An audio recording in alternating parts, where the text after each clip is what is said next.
नमस्कार मित्रों, बहुत बहुत स्वागत है आप सबका हमारे इस चैनल में। तो आज की जो कथा है, आज की जो पौराणिक कथा है वो है माँ नर्मदा के बारे में। नर्मदा नदी हमारे भारतवर्ष में बहने वाली पवित्र नदियों में से एक है। आज की कथा में हम जानेंगे कि कैसे हुई नर्मदा देवी की उत्पत्ति एवं किस कारण की वजह से नर्मदा माता ने हमेशा अविवाहित रहने का प्रण लिया। कौन दिया था माता नर्मदा को धोखा, आइए चलिए जानते हैं। तो मित्रों, पौराणिक कथा के अनुसार एक बार भगवान शिव मैखल नाम के पर्वत में तपस्या में लीन थे। तब उनके पसीने से नर्मदा का जन्म हुआ था। नर्मदा ने प्रकट होते ही अलौकिक सुंदरता से ऐसी चमत्कारी लीलाएं दिखाई कि खुद महादेव और मां पार्वती भी हैरान हो गई। तब उस कन्या का नाम नर्मदा रखा गया, जिसका अर्थ होता है सुख प्रदान करने वाली। इसका एक नाम रेवा भी है, लेकिन नर्मदा ही सर्वमान्य है। शिव जी ने नर्मदा मैया को आशीर्वाद देते हुए कहा कि जो भी तुम्हारा दर्शन करेगा उसे भौतिक सुखों की प्राप्ति होगी। वह मैखल पर्वत पर उत्पन्न हुई थी, इसलिए वह मैखल राज की पुत्री भी कहलाती हैं। मैखल राज जब अपनी कन्या नर्मदा को जवान होते देख रहे थे, तब मैखल राज को अपनी कन्या यानी कि नर्मदा माता की शादी कराने की बात सूझी। तब वह अपनी कन्या नर्मदा के पास जाकर शादी के विषय में उनसे चर्चा करते हैं।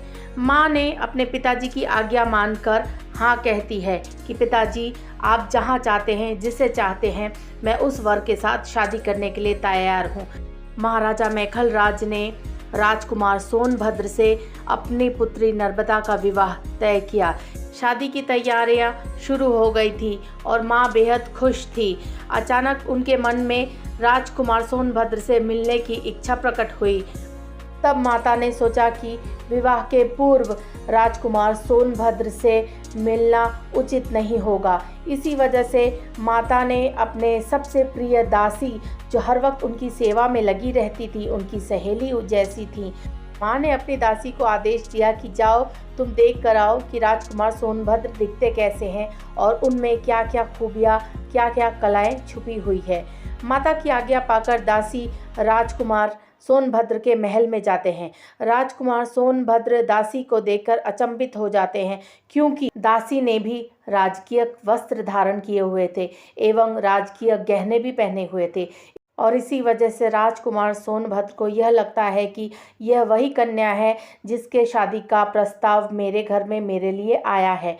राजकुमार ने दासी के पास अपनी शादी का प्रस्ताव रख दिया और दासी ने अपनी सच्चाई छुपाते हुए राजकुमार से झूठ कह दिया कि वही मां नर्मदा है और राजकुमार सोनभद्र से शादी कर ली।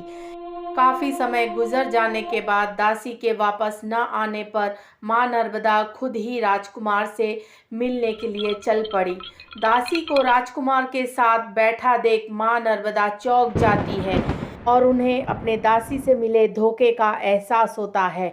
इस वजह से माँ बहुत दुखी हो जाती है और उस दिन माँ वहीं पर कसम लेती है आजीवन अविवाहित रहने का, और वहाँ से माता चुपचाप निकल जाती हैं। अपनी दासी से मिले धोखे की वजह से माँ नर्मदा बहुत ही ज़्यादा आहत थी।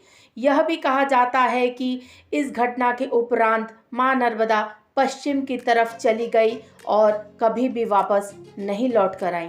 इसलिए आज भी माँ नर्मदा पश्चिम की ओर ही बहती हैं। तो आपने जाना कि आखिर कौन सी वजह से माँ नर्मदा आज भी हैं कंवारी।